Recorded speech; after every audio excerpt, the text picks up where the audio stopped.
ನಮಸ್ಕಾರ. ಈ ನಮ್ಮ ಪರಿಸರ ಕಾನೂನಿಗೆ ಸಂಬಂಧಪಟ್ಟಂತೆ ಇವತ್ತು ನಾವು ಓಲಿಯಂ ಗ್ಯಾಸ್ ಲೀಕ್ ಕೇಸ್ನ ಚರ್ಚೆ ಮಾಡಬೇಕಾಗಿತ್ತು. ಆದರೆ ಓಲಿಯಂ ಗ್ಯಾಸ್ ಲೀಕ್ ಪ್ರಕರಣವನ್ನು ನಾವು ನೋಡಿದಾಗ ನನಗನ್ನಿಸ್ತು ಈ ಒಂದು ವಿಷಯವನ್ನು ಚರ್ಚೆ ಮಾಡೋದಕ್ಕಿಂತ ಮೊದಲು ನಮ್ಮ ಯೂನಿಟ್ 3ನಲ್ಲಿರ್ತಕ್ಕಂಥ ಒಂದು ಸಬ್ಜೆಕ್ಟ್ ನಿಮಗೇನಿದೆ ಅಂತಂದರೆ common law aspects of environmental law and criminal law and environment ಅಂತ. Unless I deal with that concept it is not proper to discuss oleum gas leak case ಅನ್ನೋ ಒಂದು ಅಂಶವನ್ನು ಇಟ್ಕೊಂಡು first I want to discuss this point, though it appears to be a revision class because you have learned these aspects earlier in your first semester and now it is a point of revision, but how it can be applied to environmental law ಅನ್ನೋದು ಬಹಳ ಮಹತ್ವ ಪಡ್ಕೊಳ್ತದೆ. ಅಂದರೆ ಈ common law ತತ್ವಗಳಿದಾವಲ್ವಾ, ಈ ತತ್ವಗಳನ್ನು ನಾವು ಪರಿಸರ ಕಾನೂನಿಗೆ ಯಾವ ರೀತಿ ಅನ್ವಯಿಸ್ಬೋದು ಅಂತಕ್ಕಂಥದ್ದನ್ನು ನಾನು ನಿಮಗೆ ಮನದಟ್ಟು ಮಾಡಲಿಕ್ಕೆ ಪ್ರಯತ್ನ ಮಾಡ್ತೀನಿ. ಒಂದು ನಾವು ಕಾನ್ಸೆಪ್ಟನ್ನು ನೆನಪಿಟ್ಕೊಳ್ಬೇಕು. ಒಂದು ಆಬ್ಸಲ್ಯೂಟ್ ಲಯಬಿಲಿಟಿ ಅಂತಕ್ಕಂತಹ ಕಾನ್ಸೆಪ್ಟು ನಾವೇನು ಮಾಡ್ತೀವಿ, ಓಲಿಯಂ ಗ್ಯಾಸ್ ಲೀಕ್ ಕೇಸಲ್ಲಿ ಹೊಸ ತತ್ವವನ್ನು ನೋಡ್ತೀವಿ. ಆದರೆ ಹೊಸ ತತ್ವದ ಹಿನ್ನೆಲೆಯಿಂದ ನಾವು ಅದನ್ನು ಆ ಪ್ರಕರಣಕ್ಕೆ ಹೋದರೆ ಸರಿ ಅಂತಕ್ಕಂಥ ವಿಷಯವನ್ನು ಇಟ್ಕೊಂಡು I am now discussing this common law and criminal law, how they are related to the environment law. So that is what we are going to discuss in our today's class. See, first we must know what exactly meant by common law. See, the laws basically codified and originated from the British rule, either in British or in India. So initially we started following the common law procedure. Even till today, as per our constitution, under article 372, we are permitted to follow the common law principle. Therefore, we must know what is meant by common law. Common law, the concept ಅನ್ನು ನಾವು ನೆನಪಿನಲ್ಲಿಟ್ಕೊಳ್ಬೇಕು. Common law ಅಂದರೆ ಏನು ಅಂಥೇಳಿ. It is from the British origin. Okay, ಬ್ರಿಟಿಷ್ದ ಮೂಲ ಇದು. ಏನಾಗುತ್ತೆ ಅಂತಂದರೆ, in the earlier days, both customs and conventions are actually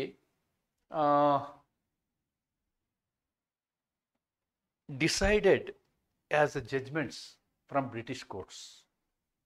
They are decided as judgments from British courts. ಅವುಗಳನ್ನು ನಾವೇನು ಮಾಡ್ತೀವಿ ಅಂತಂದರೆ ಕಾಮನ್ ಲಾ ಅಂತ ಹೇಳ್ತೀವಿ. The customs and conventions recognized by the decisions of the British courts were named as common law. ಈ customs ಅಂತಂದರೆ ನಾವೇನು ಹೇಳ್ಬೋದು, ರೂಢಿಗಳು, ಮತ್ತು ಕನ್ವೆನ್ಷನ್ಸ್ ಅಂತಂದರೆ ಅವಾಗ ಪಾಲಿಸಿದಂತಹ ಒಂದು ಮೆಥಡ್. ಇವುಗಳನ್ನು ನಾವೇನು ಮಾಡ್ತೀವಿ ಅಂತಂದರೆ we will call them as common law. And common law, because we were ruled by the Britishers, definitely the common law is followed in India. Common law is followed in India. So this is the concept. British ನ್ಯಾಯಾಲಯಗಳ ತೀರ್ಮಾನಗಳಿಂದ ಉಂಟಾದ ನಿಯಮಗಳನ್ನು common law ಅಥವಾ ನ್ಯಾಯಾಧೀಶರು ಮಾಡಿದ, ಅವಕ್ಕೆ judgment ಲಾ ಅಂತಲೂ ಹೇಳ್ತಾರೆ. ನ್ಯಾಯಾಧೀಶರು ಮಾಡಿದ ಕಾನೂನುಗಳೆಂದು ಕರೆಯಲಾಗುತ್ತದೆ. Because we were ruled by British ruled India and brought them to India. Most of the countries of the world follow them. ನಾವು ಅಷ್ಟೇ ಅಲ್ಲ, ಜಗತ್ತಿನ ಅನೇಕ ದೇಶಗಳು, ಹೆಚ್ಚಿನ ದೇಶಗಳು ಈ ಒಂದು ವ್ಯವಸ್ಥೆಯನ್ನು ಫಾಲೋ ಮಾಡ್ತವೆ. ಆಮೇಲೆ we have also learned the tort law, ಅಪಕೃತ್ಯದ ಕಾನೂನು. ಅಪಕೃತ್ಯದ ಕಾನೂನು ಕೂಡ it originates from the concept of common law. ಅಪಕೃತ್ಯ, ಟಾರ್ಟ್ ಲಾ ಅನ್ನೋದಕ್ಕೆ ಇದಕ್ಕೆ ನಾವೇನು ಹೇಳ್ಬೋದು, ಅಪಕೃತ್ಯದ ಕಾನೂನು.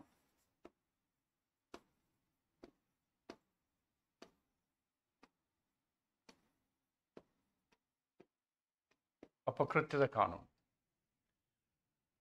ಇದು ಕೂಡ ಕಾಮನ್ ಲಾ ತತ್ವದಿಂದನೇ ಬೆಳೆದಿದೆ. ಇದು ಕೂಡ ನಮಗೇನಾಗಿದೆ, ಕಾಮನ್ ಲಾ ತತ್ವಗಳಿಂದ ಬೆಳೆದು ಬಂದಂತಹ ಒಂದು ಮತ್ತೆ ಇದರದೊಂದು ಮ್ಯಾಕ್ಸಿಮ್ ಇದೆ. The maxim is ubi jus ibi remedium ಅಂತ ಹೇಳ್ತೀವಿ. Where there is a right there is a remedy. ಎಲ್ಲಿ ಹಕ್ಕು ಇದೆಯೇ ಅಲ್ಲಿ ಪರಿಹಾರ ಇದೆ ಅಂತಕ್ಕಂಥದ್ದು. ಎಲ್ಲಿ ಹಕ್ಕು ಇದೆಯೇ ಅಲ್ಲಿ ಪರಿಹಾರ ಇದೆ ಅಂತಕ್ಕಂಥ ಕಾನ್ಸೆಪ್ಟು ಏನಾಗಿದೆ ಅಂತಂದ್ರೆ ನಮ್ಮ ಈ ಟಾಟ್ ಲಾನಲ್ಲಿ ಅಡಕವಾಗಿದೆ ಅಂತ ಹೇಳ್ಬೋದು ನಾವು. ಟಾಟ್ ಲಾನಲ್ಲಿ ಅಡಕವಾಗಿದೆ. ಹಾಗಾಗಿ ಈ ಟಾಟ್ ಲಾದಲ್ಲಿ ಬರ್ತಕ್ಕಂಥ ಅತಿ ಮುಖ್ಯವಾದ 3 ಅಪಕೃತ್ಯಗಳನ್ನು ನಾವು ಸಂಕ್ಷಿಪ್ತವಾಗಿ ಇಲ್ಲಿ ನೋಡೋಣ. ಏನು? ಒಂದು ನ್ಯೂಸೆನ್ಸ್, ನೆಗ್ಲಿಜೆನ್ಸು ಮತ್ತು trespass. And another one is trespass. ಈ 3 ನಾವು ಇಲ್ಲಿ ನೋಡಬಹುದು. ಏನು ಈ ಒಂದು ಇದರಲ್ಲಿ ಈ 3 ಮತ್ತು ಇವು ಕೂಡ ನಾನು ಹೇಳಿದ್ನಲ್ಲ, ಅನುಚ್ಛೇದ 372ರ ಅಡಿಯಲ್ಲಿ ನಾವು ಇವಕ್ಕೆಲ್ಲಕ್ಕೂ ಅವಕಾಶ ಕೊಟ್ಟಿದ್ದೀವಿ. ಒಂದೇ ಒಂದು ನಿರ್ಬಂಧ ಅಥವಾ ಕಂಡೀಷನ್ ಏನು ಅಂತಂದರೆ, ಯಾವುದೇ ಒಂದು ಕಾನೂನು ನಮ್ಮ ಸಂವಿಧಾನ ಜಾರಿಯಾದ ದಿನದ ಹಿಂದಿದ್ದಂತಹ ಕಾನೂನು ಮುಂದೆಯೂ ಜಾರಿ ಆಗ್ತವೆ, ಆದರೆ ಅದು ನಮ್ಮ ಸಂವಿಧಾನದ ತತ್ವಗಳಿಗೆ ವಿರುದ್ಧವಾಗಿರಬಾರ್ದು ಅನ್ನೋ ಒಂದೇ ಒಂದು ಕಾರಣವನ್ನು ಬಿಟ್ಟರೆ, even article 372 provides for the continuation of the British loss including the common loss ಅನ್ನೋದನ್ನು ನಾವಿಲ್ಲಿ ನೋಡ್ಬೋದು. That is what is.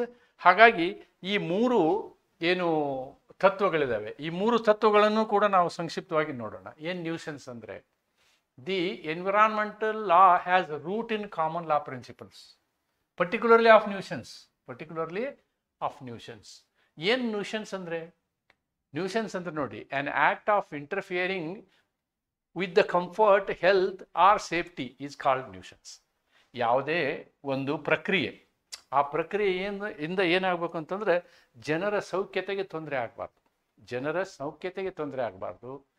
ಜನರ ಆರೋಗ್ಯಕ್ಕೆ ತೊಂದರೆ ಆಗಬಾರ್ದು, ಜನರ ಸುರಕ್ಷತೆಗೆ ತೊಂದರೆ ಆಗಬಾರ್ದು. ತೊಂದರೆ ಯಾವುದೇ ಒಬ್ಬ ವ್ಯಕ್ತಿ ಮಾಡುವಂಥ ಕ್ರಿಯೆ ಇದೆಯಲ್ಲ, ಪ್ರಕ್ರಿಯೆ ಇದೆಯಲ್ಲ, ಅದು ಈ ರೀತಿಯಾದ ತೊಂದರೆಗಳನ್ನು ಮಾಡಿಕೊಟ್ರೆ ನಾವು ಅದಕ್ಕೇನು ಹೇಳ್ತೀವಿ? ನ್ಯೂಸೆನ್ಸ್ ಅಂತ ಹೇಳ್ತೀವಿ. ಅಥವಾ ಕನ್ನಡದಲ್ಲಿ ನ್ಯೂಸೆನ್ಸ್ಗೆ ಉಪದ್ರವ ಅಂತಲೂ ಹೇಳ್ತಾರೆ. ಉಪದ್ರವ ಅಂದರೆ ನ್ಯೂಸೆನ್ಸ್. ಇದಕ್ಕೆ ಉಪದ್ರವ ಅಂತಲೂ ಹೇಳ್ಬೋದು, ತೊಂದರೆ ಅಥವಾ ಉಪದ್ರವ ಅಂತಲೂ ಹೇಳ್ಬೋದು ನಾವು. ಇದಕ್ಕೆ ನಾವೇನು ಹೇಳ್ತೀವಿ? ನ್ಯೂಸೆನ್ಸ್ ಅಂತ ಹೇಳ್ತೀವಿ. ದಿಸ್ ಇಂಟರ್ಫರೆನ್ಸ್ ಮೇ ಬಿ, ನೋಡಿ ಈ ನ್ಯೂಸೆನ್ಸ್ ಹೆಂಗಿರ್ಬೋದು? ನೀವು ದುರ್ವಾಸನೆಯಿಂದ, ಶಬ್ದ ಮಾಲಿನ್ಯದಿಂದ, ಆಮೇಲೆ ಹೊಗೆ ಅಥವಾ ಫ್ಯೂಮ್ಗಳಿಂದ, ಮತ್ತು ಅನಿಲಗಳಿಂದ, ನೀರಿನಿಂದ, ಹೊಗೆಯಿಂದ, ಮತ್ತು ಏನು ಈ ಕೀಟಗಳಿಂದ, ಜರ್ಮ್ಸ್, ಇವೆಲ್ಲದರಿಂದ ತೊಂದರೆಯನ್ನು ಉಂಟು ಮಾಡುವಂತಹ ಸಾಧ್ಯತೆ ಇದೆ ಅಂತಕ್ಕಂಥದ್ದನ್ನು ನಾವಿಲ್ಲಿ ನೋಡ್ತೀವಿ. But in our Indian jurisprudence, this nuisance, we are classifying nuisance into two classes. Nuisance is classified into 2 parts. 2 ಭಾಗಗಳಾಗಿ ನಾವು ವಿಂಗಡಿಸ್ತೀವಿ. ಒಂದು ಪ್ರೈವೇಟ್ ನ್ಯೂಸೆನ್ಸ್, ಇನ್ನೊಂದು public nuisance. So of civil nature. But this public nuisance is of criminal nature. Public nuisance ಮಾಡಿದರೆ ಅದು ದಂಡನೀಯ ಅಪರಾಧ. ನ್ಯೂಸೆನ್ಸನ್ನು 2 ವಿಭಾಗಗಳಾಗಿ ವಿಂಗಡಿಸಲಾಗಿದೆ. ನೋಡಿ, private nuisance tackled under the civil law and may affect some individuals. ಇಲ್ಲಿ ಸಮಾಜಕ್ಕೇನು ಆಗಲಿಕ್ಕಿಲ್ಲ, ಕೆಲವು ಜನರಿಗೆ ಮಾತ್ರ ಅದು ತೊಂದರೆ ಆಗಬಹುದು. Inconvenience caused to private individual or his lands, ನಾಗರಿಕ ಕಾನೂನಿನ ಅಡಿಯಲ್ಲಿ ಪರಿಗಣಿಸಲಾಗುತ್ತದೆ ಮತ್ತು ಕೆಲವು ವ್ಯಕ್ತಿಗಳನ್ನು ಇದು ತೊಂದರೆಗೆ ಒಳಪಡಿಸಬಹುದು. ಖಾಸಗಿ ವ್ಯಕ್ತಿ ಅಥವಾ ಅವರ ಭೂಮಿಗೆ ಆಗುವ ಅನಾನುಕೂಲತೆಯನ್ನು ಅಥವಾ ಉಪದ್ರವವನ್ನು ನಾವೇನು ಹೇಳ್ತೀವಿ? Will call it as private nuisance. ಈ ಪ್ರೈವೇಟ್ ನ್ಯೂಸೆನ್ಸ್ಗೆ ಸಂಬಂಧಪಟ್ಟಂತೆ ನಾವು ಅಕಸ್ಮಾತ್ ಒಂದು ಕೇಸ್ ಲಾಗಳನ್ನು ನೋಡೋದಾದರೆ, ಈ ಕೇಸ್ ಲಾಗಳು ನಾವು ಟಾಟ್ ಲಾನಲ್ಲಿ ಕಲ್ತಿದ್ದೀವಿ. ಒಂದು ಗುಲ್ಸ್ತಮ್ ವರ್ಸಸ್ ದುನಿಯಾಲಾಲ್ ಅಥವಾ ವೆಂಕಟಪ್ಪ ವರ್ಸಸ್ ಲೋವಿಸ್ ಪ್ರಕರಣಗಳನ್ನು ನಾವು ನೋಡಿದರೆ, ಈ ಪ್ರಕರಣದಲ್ಲಿ ಏನಾಗುತ್ತೆ ಅಂತಂದರೆ, ಈ ಲ್ಯಾವಟ್ರಿ ಅಥವಾ ಟಾಯ್ಲೆಟಿನ ವೇಸ್ಟನ್ನು ಆ ವ್ಯಕ್ತಿ ಚರಂಡಿಗೆ ಬಿಡ್ತಾ ಇರ್ತಾನೆ. ಇದು ಒಂದು ನ್ಯೂಸೆನ್ಸ್ ಆಗುತ್ತೆ. ಇದು ಪಬ್ಲಿಕ್ ನ್ಯೂಸೆನ್ಸ್ ಆಗ್ಬೋದು, ಪ್ರೈವೇಟ್ ನ್ಯೂಸೆನ್ಸ್ ಆಗ್ಬೋದು. ಆವಾಗ ಕೋರ್ಟು ಈ ರೀತಿ ಮಾಡಲು ಸಾಧ್ಯ ಇಲ್ಲ ಅಂತಕ್ಕಂಥ ತೀರ್ಮಾನವನ್ನು ಇದರಲ್ಲಿ ಹೇಳ್ತದೆ. ಆಮೇಲೆ ಈ ವೆಂಕಟಪ್ಪ ವರ್ಸಸ್ ಲೂಯಿಸ್ ಕೇಸಲ್ಲಿ ಏನಾಗುತ್ತೆ ಅಂತಂದರೆ, ಯಾವುದೇ ಒಂದು ನೀವು ಎಂಜಿನ್ನು ಅಥವಾ ಯಾವುದೇ ಒಂದು ಚಿಮ್ನಿ ಇಟ್ಟು ಆ ಚಿಮ್ನಿಯ ಹೊಗೆ ಮೇಲೆ ಹೋಗ್ಬೇಕು ಹೊರತು ಪಕ್ಕದ ಮನೆಗೆ ಹೋಗಬಾರ್ದು. ಆ ರೀತಿ ಹೋಲ್ಗಳಿದ್ದನ್ನು ನೀವು ಆ ರೀತಿ ಮಾಡ್ಲಿಕ್ಕೆ ಆಗೋದಿಲ್ಲ. It fumes interfere the comfort of the plaintiff ಅಂತಕ್ಕಂಥ ನಿರ್ಧಾರವನ್ನು ಕೂಡ ಇದರಲ್ಲಿ ಕೊಡಲಾಯಿತು. ಹಾಗೇನೆ ನೀವು ಇಸ್ಮಾಲ್ ಸಾಹಿಬ್ ವರ್ಸಸ್ ವೆಂಕಟ ನರಸಿಂಹಲು ಪ್ರಕರಣ ನೋಡಿದರೆ, ಇಲ್ಲಿ ಧ್ವನಿ ಶಬ್ದ ಮಾಲಿನ್ಯವನ್ನು ಕೂಡ ಇದೊಂದು ಉಪದ್ರವ ಎಂದು ಪರಿಗಣಿಸಲಾಯಿತು ಅಂತಕ್ಕಂಥದ್ದನ್ನು ನೋಡ್ಬೋದು. ನಾವು ನಮ್ಮ ಪರಿಸರ ಕಾನೂನಿನಲ್ಲಿ ಶಬ್ದ ಮಾಲಿನ್ಯವನ್ನು ಕೂಡ ಮಾಲಿನ್ಯ, ವಾಯು ಮಾಲಿನ್ಯ ಅಂಥೇಳಿ ನಾವು ಟ್ರೀಟ್ ಮಾಡ್ತೀವಿ ಅನ್ನೋದನ್ನು ಇಲ್ಲಿ ನಾವು ಗಮನಿಸ್ಬೋದು. ಈ ರೀತಿಯಾದಂತಹ ಈ ಪ್ರೈವೇಟ್ ನ್ಯೂಸೆನ್ಸ್ಗೆ ಇರುವಂತಹ ಈ ಪ್ರಕರಣಗಳನ್ನ ನಾವು ನೋಡಿದ್ದೀವಿ. Then let us see what is meant by public nuisance. ಸಾರ್ವಜನಿಕ ಉಪದ್ರವ, ಇದಕ್ಕೆ ನಾವೇನು ಹೇಳ್ತೀವಿ ಅಂತಂದರೆ ಸಾರ್ವಜನಿಕ ಉಪದ್ರವ. ಸಾರ್ವಜನಿಕ ಉಪದ್ರವ ನೋಡಿ, ಸಾರ್ವಜನಿಕ ಉಪದ್ರವದಲ್ಲಿ ಏನಾಗುತ್ತೆ ಅಂತಂದರೆ, ಯಾವುದೇ ಒಂದು criminal jurisprudence based on the societal concept ಅಂತ ಹೇಳ್ತೀವಿ ನಾವು. ಸಮಾಜಕ್ಕೆ ವಿರುದ್ಧವಾದ ಕ್ರಿಯೆಯನ್ನು ನಾವು ಮಾಡಬಾರ್ದು. ಅದು ಮಾಡಿದರೆ ಅದು ದಂಡನೀಯ ಅಪರಾಧ ಆಗುತ್ತೆ. It becomes A criminal offence. ಹಾಗೆ ಇಲ್ಲಿ ಅಂತಹ ಯಾವ್ಯಾವ ತೊಂದರೆಗಳು ಅನ್ನೋದನ್ನು ನಾವು ಇಂಡಿಯನ್ ಪಿನಲ್ ಕೋಡ್ 268 ಹೇಳಿದ್ದೀವಿ. What are all the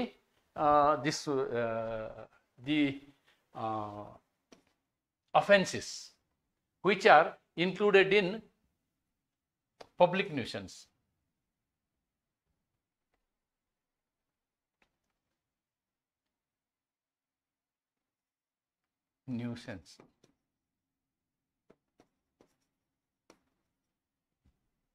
Causing of offensive smell. ದುರ್ವಾಸನೆಯನ್ನು ಉಂಟು ಮಾಡುವುದು. ಇಂಟಾಲರಬಲ್ ನಾಯ್ಸ್, ಡಸ್ಟ್, ಭರಿಸಲಾಗದ ಶಬ್ದ ಮತ್ತು ಧೂಳನ್ನು ಕ್ರಿಯೇಟ್ ಮಾಡೋದು, ಉತ್ಪತ್ತಿ ಮಾಡೋದು. ಕೊಳಚೆ, ಅಶುದ್ಧತೆಯನ್ನು ಮಾಡೋದು, ಅಶುದ್ಧತೆಯನ್ನು ಮಾಡೋದು. Collection of filth affecting health. ನೋಡಿ, ನೀವು ಏನು ಈ ಕೊಳಚೆಯನ್ನು ಸಂಗ್ರಹ ಮಾಡೋದು, ಕೊಳಚೆ ಸಂಗ್ರಹ ಅದು ಆರೋಗ್ಯಕ್ಕೆ ಹಾನಿಕರವಾಗಿರಬಾರ್ದು. ಆರೋಗ್ಯಕ್ಕೆ ಹಾನಿಕರವಾಗುವ, ಆರೋಗ್ಯಕ್ಕೆ ಹಾನಿಯುಂಟು ಮಾಡುವ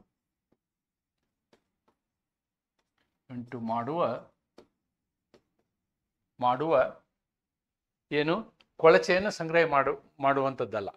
ದಿಸ್ ಸೆಕ್ಷನ್ ಹ್ಯಾಸ್ ಲಿಮಿಟೇಷನ್ಸ್. ನೋಡಿ, whatever the provisions are there, implementing these provisions is very difficult ಅಂತಕ್ಕಂಥ ಮಾತನ್ನು ನಾವಿಲ್ಲಿ ಗಮನಿಸ್ಬೋದು. This section has limitations while dealing with pollutions.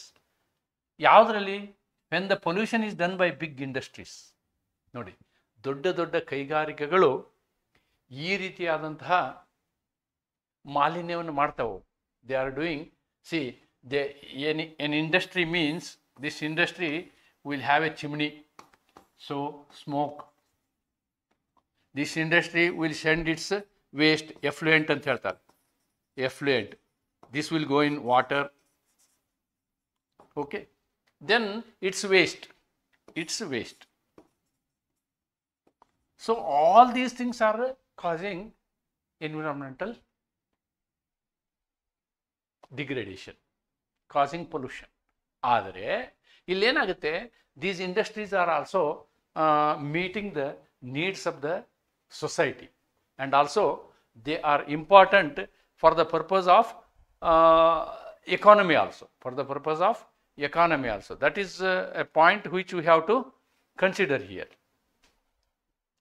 This section has the limitations while dealing with the pollutions by big industries, as it carries with the economic and social aspects. ನೋಡಿ, ಸಮಾಜಕ್ಕೆ ಉಪಯೋಗ ಇರುವಂತಹ ಮತ್ತು ಆರ್ಥಿಕವಾದಂತಹ ವಿಷಯದಲ್ಲಿ ಇವುಗಳ ಏನು ಕಾಂಟ್ರಿಬ್ಯೂಷನ್ ಅಂತ ಏನು ಹೇಳ್ತೀವಲ್ಲ ನಾವು, ಆ ಕಾಂಟ್ರಿಬ್ಯೂಷನ್ ತುಂಬ ಇರೋದರಿಂದ ನಾವು ಈ ಒಂದು ನೆಗ್ಲಿಜೆನ್ಸ್ ಕಾಸ್ನಿಂದ ಕೋರ್ಟ್ ಕೇಸು ಅದು ಇದು ಮಾಡೋದಿದೆಯಲ್ಲ, this is not so easy ಅನ್ನೋದನ್ನು ನಾವಿಲ್ಲಿ ಮನಗಾಣಬೇಕು. Then what is trespass?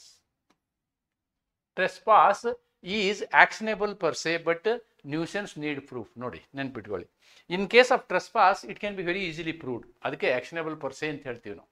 ಆದರೆ ನ್ಯೂಸೆನ್ಸನ್ನು ಪ್ರೂವ್ ಮಾಡೋಕ್ಕಾಗಲ್ಲ, ಇಟ್ ಈಸ್ ವೆರಿ ಡಿಫಿಕಲ್ಟ್. ಯಾರು ಮಾಡಿದ್ರು ಏನು ಮಾಡಿದ್ರು ಗೊತ್ತಾಗೋದಿಲ್ಲ.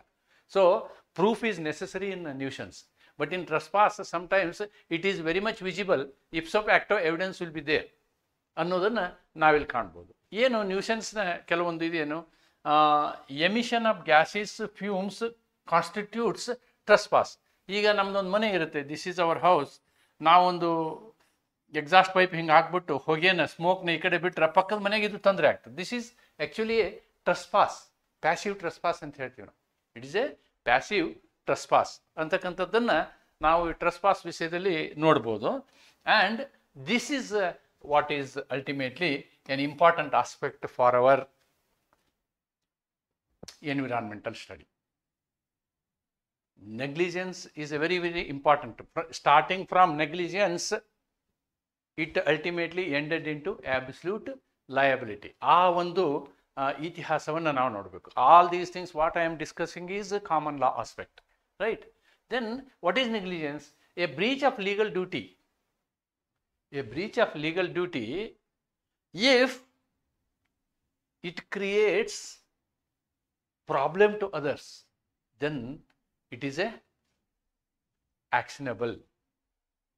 It is actionable, or he is liable, or such a person who is responsible for negligence is liable. Therefore, a breach of legal duty to take care, which results in damage, okay, or which results in injury,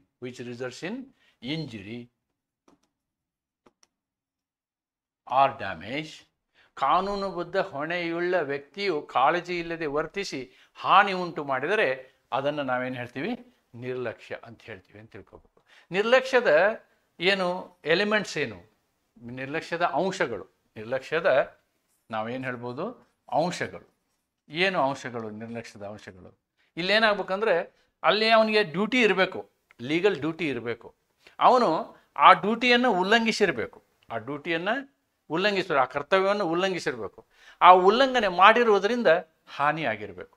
ಈ ಮೂರು element ಇತ್ತು ಅಂತಂದ್ರೆ ನಾವು ಅದಕ್ಕೆ ಏನು ಹೇಳ್ತೀವಿ, negligence ಅಂತ ಹೇಳ್ತೀವಿ. This is all we have learned in ಟಾಟ್ law. I am not going into so much of depth of that. ಅದಕ್ಕೆ ಒಂದು ಕೇಸ್ ಲಾನ ನಾವು ನೋಡೋದಾದ್ರೆ ಮುಖೇಶ್ ಟೆಕ್ಸ್ಟೈಲ್ ಮಿಲ್ ಕೇಸ್ ಲಾನ ನೋಡ್ಬೋದು, 1987 ಕೇಸ್ ಲಾ. ಇಲ್ಲಿ ಏನಾಗಿರುತ್ತೆ ಅಂತಂದ್ರೆ ಇವನು ಮೊಲಾಸಿಸ್ ಇಟ್ಕೊಂಡಿರ್ತಾನೆ, ಇವನೇನು ಮಾಡಿರ್ತಾನೆ, ಮೊಲಾಸಿಸ್ನ ಸಂಗ್ರಹ ಮಾಡಿರ್ತಾನೆ. ಸಂಗ್ರಹ ಮಾಡಿದಂತಹ ಮೊಲಾಸಿಸ್ಸು ಏನಾಗುತ್ತೆ, ಲೀಕೇಜ್ ಆಗಿ ಪಕ್ಕದ ಕಬ್ಬಿನ ಗದ್ದೆಗೆ ಹೋಗ್ತದೆ. ಕಬ್ಬಿನ ಗದ್ದೆಗೆ ಹೋದಾಗ ಅವನ ಕಬ್ಬಿನ ಗದ್ದೆ ಎಲ್ಲ ನಾಶ ಆಗುತ್ತೆ. ಈ ನಾಶ ಆಗಿರುವಂತಹ ಒಂದು ಇದಕ್ಕೆ ಅವನೇನು ಮಾಡ್ತಾನೆ, ಪರಿಹಾರವನ್ನು ಕೇಳ್ತಾನೆ. ಆಮೇಲೆ ಅಲ್ಲಿ ನ್ಯಾಯಾಲಯ ಪರಿಹಾರವನ್ನು ಘೋಷಿಸ್ತದೆ. This is because of negligence. ನೋಡಿ, negligence is this. The molasses was supposed to be kept properly so that it should not leak. Okay, ಆದರೆ ಇಲ್ಲಿ ಏನಾಗಿತ್ತು ಅಂತಂದರೆ ಆ ಮೊಲಾಸಿಸ್ ಲೀಕ್ ಆಗಿ ಪಕ್ಕದ ಹೊಲಕ್ಕೆ ಹೋಗಿದ್ದರಿಂದ ಅವನ ಕಬ್ಬಿನ ಗದ್ದೆ ಹಾನಿಯಾಗಿದ್ದರಿಂದ ಇಲ್ಲೇನಾಯಿತು, ಅವನಿಗೆ ಪರಿಹಾರವನ್ನು ನೀಡಲಾಯಿತು ಅಂತಕ್ಕಂಥದ್ದನ್ನು ನೀವು ಈ ಪ್ರಕರಣದಲ್ಲಿ ನೋಡ್ಬೋದು.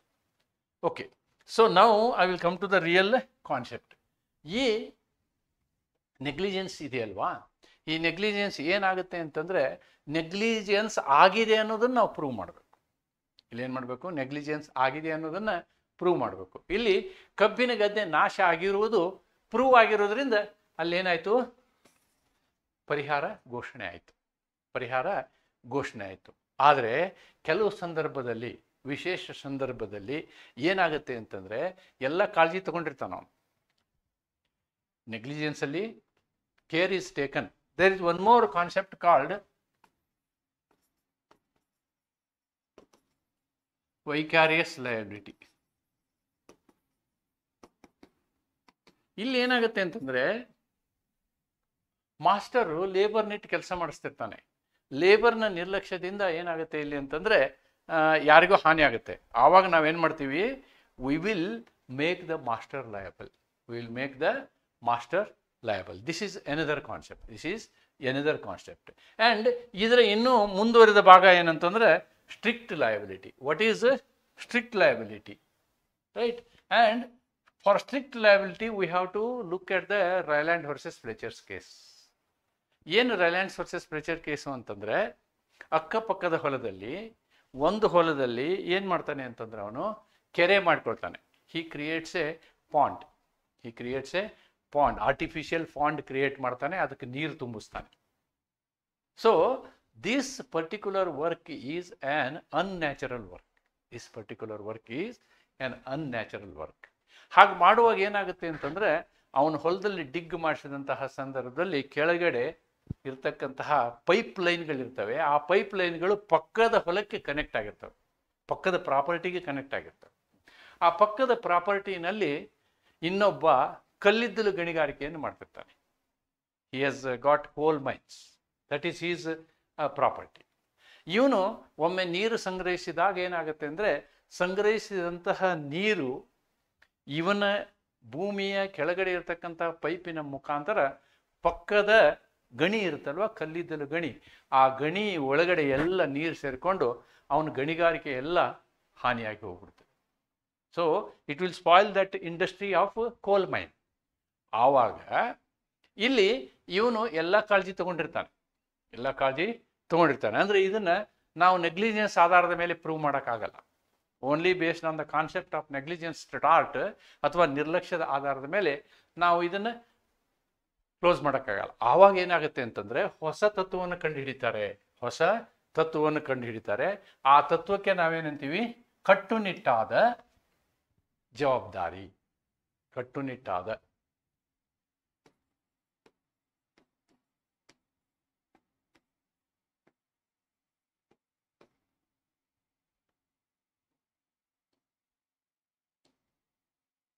ಕಟ್ಟುನಿಟ್ಟಾದ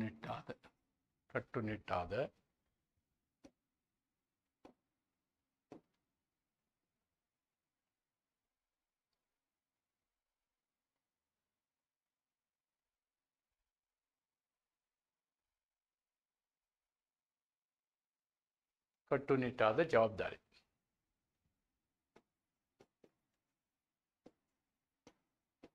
R liability, responsibility.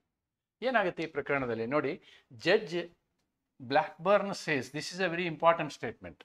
When a person brings on his premises something that is likely to harm. This word is very important.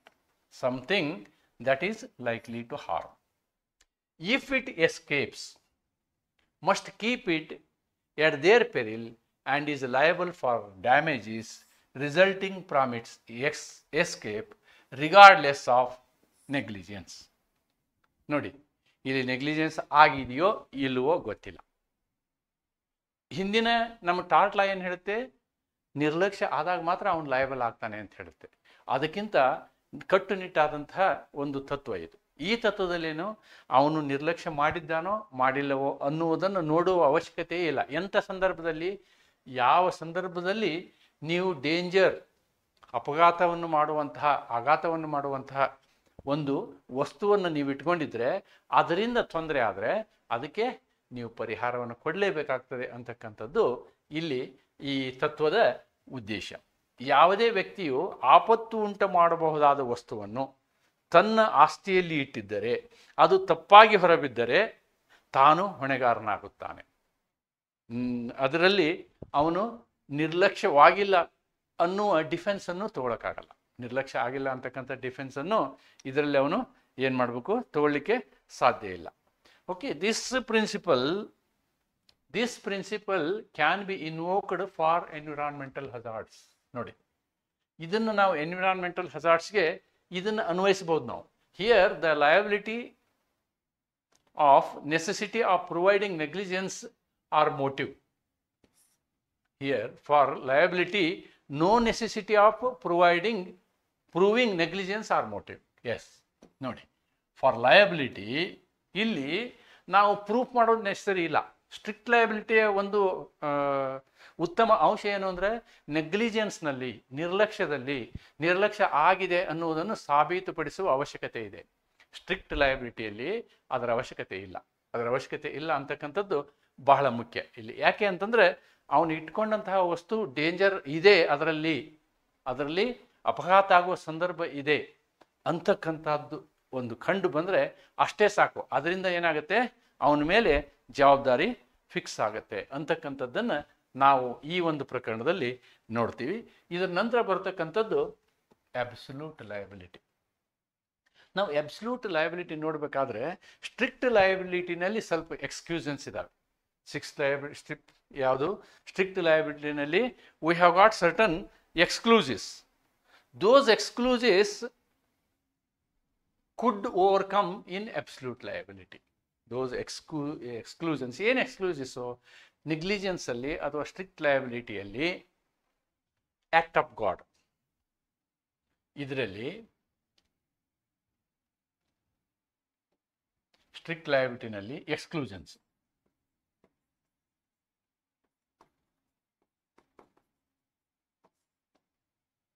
ವಿನಾಯಿತಿಗಳಂತ ಹೇಳ್ಬೋದು.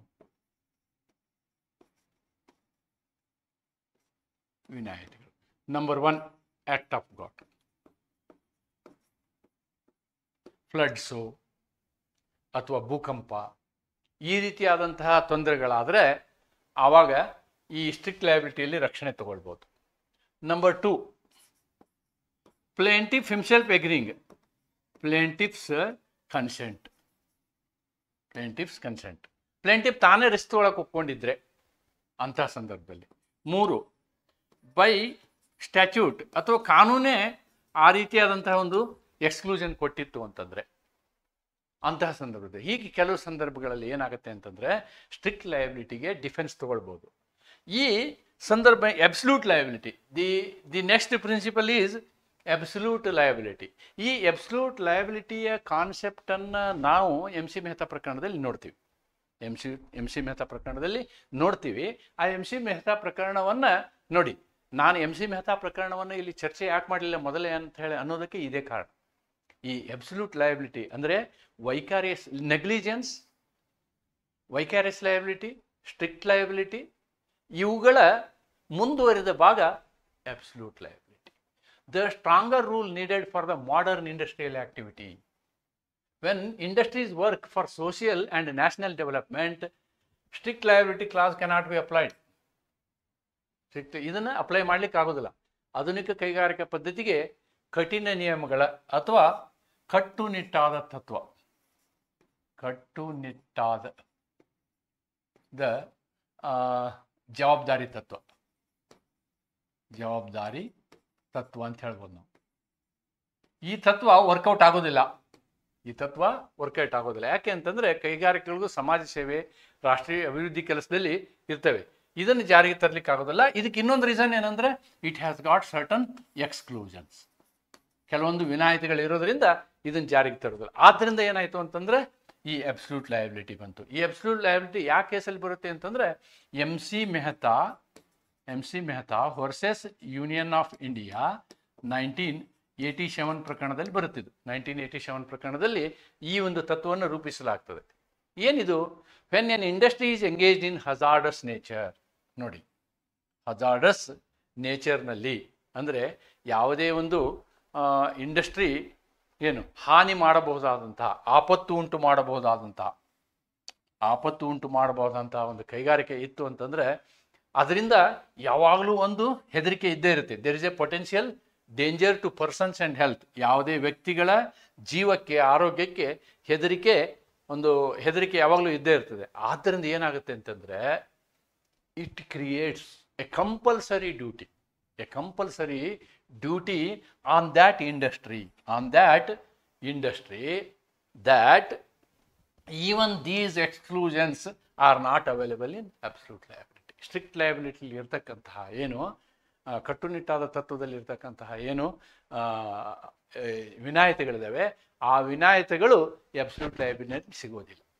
ಒಮ್ಮೆ ನೀವು ಹಜಾರ್ಡಸ್ ಸಬ್ಸ್ಟೆನ್ಸನ್ನು, ಆತಂಕಕಾರಿ ವಸ್ತುವನ್ನು ನಿಮ್ಮ ಇಂಡಸ್ಟ್ರಿಯಲ್ಲಿ ಇಟ್ಕೊಂಡಿದ್ರೆ ಅದರಿಂದ ಹಾನಿ ಆಯಿತು ಅಂತಂದರೆ ಕಂಪಲ್ಸರಿ ನೀವು ಯು ಆರ್ ರೆಸ್ಪಾನ್ಸಿಬಲ್ ಅಂತಕ್ಕಂಥದ್ದನ್ನು ನಾವೇನು ಮಾಡ್ತೀವಿ, ಇಲ್ಲಿ ನೋಡ್ತೀವಿ. ಅದನ್ನೇ ವೋಲಿಯಂ ಗ್ಯಾಸ್ ಲೀಕ್ ಕೇಸ್, ಇದು 1987 ಅಂತ ಹೇಳ್ಬೋದು. ಇಟ್ಸ್ ನಾಟ್ 85, 87 ಅಂಥೇಳಿ ನಾವು ಇಲ್ಲಿ ಹೇಳ್ಬೋದು. ಇಲ್ಲಿ ಈ ರೀತಿಯಾದಂತಹ ಅವಘಡ ಸಂಭವಿಸಿದಾಗ, ಅಪಘಾತ ಸಂಭವಿಸಿದಾಗ ಪರಿಹಾರಗಳೇನು? ನಷ್ಟ ಭರ್ತಿ ಮಾಡುವಂಥದ್ದು, ನಷ್ಟಪೂರ್ತಿ ಅಥವಾ ಡ್ಯಾಮೇಜಸ್ ಪರಿಹಾರ ಮತ್ತು ಎಕ್ಸಾಂಪ್ಲರಿ ಡ್ಯಾಮೇಜಸ್ ಅಂದರೆ ಉದಾಹರಣಾರ್ಥವಾಗಿ ಅಂದರೆ ಇನ್ನೊಬ್ಬರು ಮಾಡಬಾರ್ದು ಮತ್ತು ಅಲ್ಲೇನು ಮಾಡ್ಬೋದು ತಡೆಯಾಜ್ಞೆ. ನಿಷೇಧಾಜ್ಞೆ ಅನ್ನೋದಕ್ಕಿಂತ ತಡೆಯಾಜ್ಞೆ ಅಂತ ಇಂಡಸ್ಟ್ರಿಗಳ ಮೇಲೆ ನಾವೇನು ಮಾಡ್ಬೋದು ತಡೆಯಾಜ್ಞೆಯನ್ನು ತರಬಹುದು ಅಂತಕ್ಕಂಥದ್ದು. This is all about the common law aspect of our environment. So these aspects are available for the purpose of common law. Common ಲಾಗೆ ಸಂಬಂಧಪಟ್ಟಂತೆ ಈ ಎಲ್ಲ ವಿವರಗಳನ್ನು ನೀವು ಪರೀಕ್ಷೆಯಲ್ಲಿ ಬರೀಬೇಕಾಗ್ತದೆ. See I have discussed the common law. What is meant by common law? I have discussed ultimately the tort law is originated from common law. ನಾನು ನಿಮಗೆ ಕಾಮನ್ ಲಾ ಅಂದರೆ ಏನು ಹೇಳಿದ್ದೀನಿ ಮತ್ತು ಈ ಅಪಕೃತ್ಯದ ಕಾನೂನು ಕಾಮನ್ ಲಾದಿಂದನೇ ಉಗಮವಾಗಿದೆ ಅಂತಕ್ಕಂಥದ್ದು ಹೇಳಿದ್ದೀನಿ. ಅಪಕೃತ್ಯದಲ್ಲಿ ಅತಿ ಮುಖ್ಯವಾದಂತಹ 3 ಅಪಕೃತ್ಯಗಳು ಯಾವುವು ಅಂತಂದರೆ, ಒಂದು ನಿರ್ಲಕ್ಷ್ಯ, ಒಂದು ಅತಿಕ್ರಮಣ, ಓಕೆ, ಇನ್ನೊಂದು ಉಪದ್ರವ. ಈ 3ಅನ್ನು ಚರ್ಚೆ ಮಾಡಿದ್ದೀನಿ. ಈ 3ರಲ್ಲಿ ನಮ್ಮ ಪರಿಸರ ಕಾನೂನಿಗೆ ಅತಿ ಹೆಚ್ಚು ಅನ್ವಯವಾಗುವಂಥದ್ದು ನ್ಯೂಸೆನ್ಸು ಮತ್ತು ಏನು ನೆಗ್ಲಿಜಿಯನ್ಸ್ ಅಂತಕ್ಕಂಥದ್ದು. ಆದರೆ ದೊಡ್ಡ ದೊಡ್ಡ ಕೈಗಾರಿಕೆಯ ವಿಷಯದಲ್ಲಿ ಈ ನೆಗ್ಲಿಜಿಯನ್ಸ್ ಕಾನ್ಸೆಪ್ಟನ್ನು ನಾವು ಎನ್ಫೋರ್ಸ್ ಮಾಡೋದು ಪ್ರಾಕ್ಟಿಕಲಿ ಸಾಧ್ಯವಿಲ್ಲ. ವಾಸ್ತವವಾಗಿ ಅದು ಸಾಧ್ಯ ಆಗೋದಿಲ್ಲ ಅಂತಕ್ಕಂಥದ್ದನ್ನು ನಿಮ್ಗೆ ಹೇಳಿದ್ದೀನಿ. ಆದ್ದರಿಂದ ಕೊನೆಗೆ ಏನಾಯಿತು ಅಂತಂದರೆ, ಈ ನೆಗ್ಲಿಜಿಯನ್ಸನ್ನ ಆಗಲಿ ಅಥವಾ ಈವನ್ ಸ್ಟ್ರಿಕ್ಟ್ ಲಯಬಿಲಿಟಿಯಿಂದನೂ ನಾವು ಈ ರೀತಿಯಾದಂತಹ ಒಂದು ಪರಿಸರ ನಿಯಂತ್ರಣವನ್ನು ಮಾಡಲಿಕ್ಕೆ ಸಾಧ್ಯ ಆಗೋದಿಲ್ಲ ಅಂತಂಥ ಸಂದರ್ಭದಲ್ಲಿ ನಾವೇನು ಮಾಡಿದ್ವಿ, MC ಮೆಹ್ತಾ ಪ್ರಕರಣದಲ್ಲಿ, ವಿಲಿಯಂ ಗ್ಯಾಸ್ ಲೀಕ್ ಪ್ರಕರಣದಲ್ಲಿ ನಾವು ಹೊಸ ತತ್ವವನ್ನು ತಂದ್ವಿ. ಅದಕ್ಕೆ ನಾವೇನು ಹೇಳ್ತೀವಿ, ಸಂಪೂರ್ಣ ಜವಾಬ್ದಾರಿ ತತ್ವ. ಸಂಪೂರ್ಣ ಜವಾಬ್ದಾರಿ ತತ್ವ ಅಥವಾ ನಾವು ಅದಕ್ಕೆ ಏನು ಹೇಳ್ತೀವಿ, ಅಬ್ಸಲ್ಯೂಟ್ ಲಯಬಿಲಿಟಿ ಅಂತ ಹೇಳ್ತೀವಿ. Okay, then how we can relate criminal law to environment ಅಂತಕ್ಕಂಥದ್ದನ್ನು ನಾವು ಇಲ್ಲಿ ನೋಡ್ಬೋದು. ಸೊ ಈ ಕ್ರಿಮಿನಲ್ ಲಾ ಮತ್ತು ಎನ್ವಿರಾನ್ಮೆಂಟ್ ಹೇಗೆ ಅನ್ನೋದನ್ನು ನಾವು we can see in our next video. I will come up with these things in the next video.